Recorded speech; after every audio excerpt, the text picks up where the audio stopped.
Alors, bienvenue sur Marque-Page, et cette semaine, j'aimerais qu'on parle du roman London Orbital, qui est un livre un peu particulier, parce que son auteur, Iain Sinclair, est surtout quelqu'un qui marche. Il marche et il observe en prenant des notes.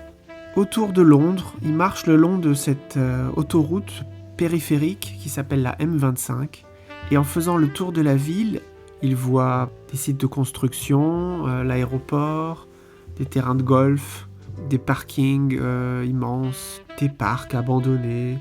Ce qui est plus intéressant, c'est qu'il tombe sur tout ce que la ville a rejeté.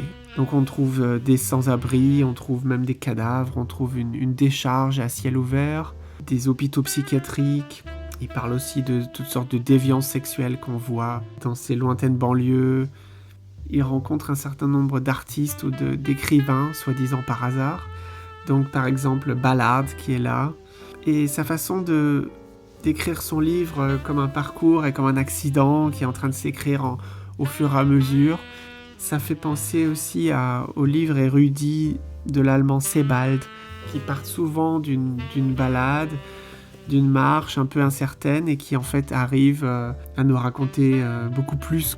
Donc London Orbital, c'est vraiment un livre particulier, sur 700 pages, qui ressemble à une étude d'urbanisme, un livre de sociologie. Son auteur se revendique d'un mouvement qui s'appelle la psychogéographie. C'est un mot qu'a inventé Guy Debord, qui a été repris entre autres par Sinclair. Il faut aussi dire que l'écriture de Sinclair, elle est extrêmement dynamique et vivante. C'est aussi pour ça qu'on a envie de le suivre partout. Finalement, ce qu'il écrit, c'est une histoire alternative de Londres. Donc c'est un livre que je vous recommande absolument.